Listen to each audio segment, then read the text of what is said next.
Alors, je vous parle ici de cette attitude à cultiver. Comme je vous dis, moi, j'ai beaucoup de respect pour les conseillers financiers. Et je vous dis ici les différentes vertus. J'ai pris 7 attitudes, mais pour les différentes vertus que vous avez à cultiver.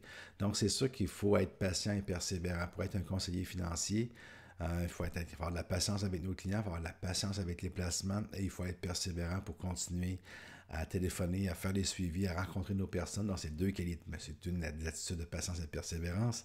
La deuxième, c'est d'être rationnel, donc être capable de ne pas se laisser verser par les émotions, par les médias, par les crises, ces choses-là. Ça a l'air facile à dire, mais quand on rencontre 50 100 clients en 3 semaines après une grosse crise, c'est important de pouvoir être rationnel puis être gérer ses émotions.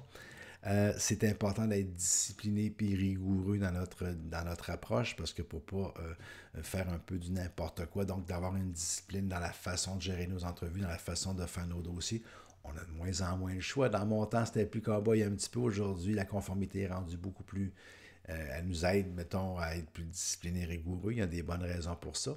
Être capable d'aller en contre-courant des fois quand les marchés sont négatifs, quand les choses vont pas. C'est pas vilain d'avoir la capacité de dire ben, je vais penser à contre-courant, aller dans le sens contraire des autres. C'est pas une vilaine idée.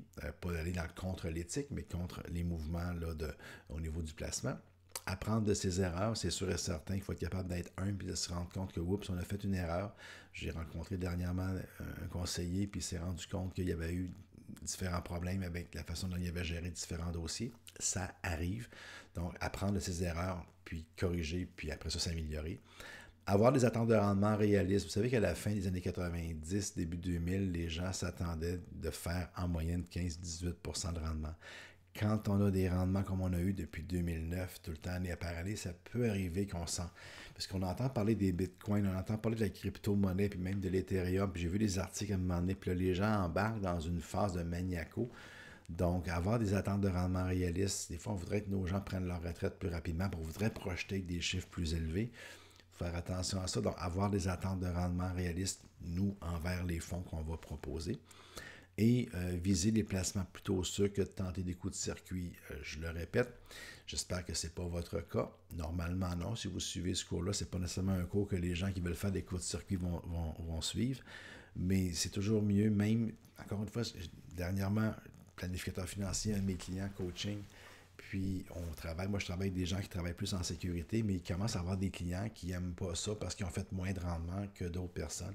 Et les clients peuvent avoir tendance à tirer sur nous autres pour nous influencer, pour leur donner un profil plus agressif, pour pouvoir faire plus de rendement. Puis c'est pas une bonne idée des fois de suivre le client qui veut faire du rendement, à quel point il est équipé pour faire ça. Si j'ai jamais fait face à des baisses de marché, de courir après le rendement, as-tu vraiment besoin de plus de rendement? Quand tu es rendu que tu as 1 million, 1,5 million, 2 millions, le 2 ou 3 ou 5% de plus, vas-tu vraiment faire la différence dans ta vie plutôt que si jamais tu vas trop t'étendre, puis trop en action, puis qu'il arrive une correction plus forte que tu es capable.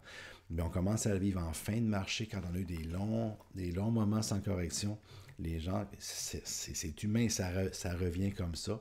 Donc, des fois, ça peut arriver qu'on ait à perdre des dossiers. J'espère que non, mais ça peut arriver des fois qu'on puisse accepter même de perdre des dossiers plutôt que d'aller dans une direction que où est-ce qu'on ne veut pas aller. J'ai été témoin à l'époque dans la folie de Nortel. Peut-être que vous n'avez pas vécu ça, mais Nortel est monté à 100, au-dessus de 100 pièces à un moment donné, puis il y avait des gens qui allaient à la banque, à la caisse, qui voulaient emprunter sur leur maison pour acheter du Nortel.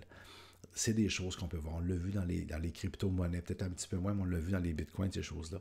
Ça va tout le temps être là, l'espèce de l'idée de la fascination de faire de l'argent rapidement.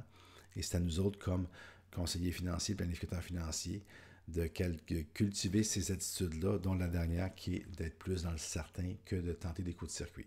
Ça peut vous paraître évident, mais avec tout ce que j'ai vu depuis 25-30 ans, je peux juste vous dire qu'il y en a plus que vous pensez des conseillers qui sont cow-boys.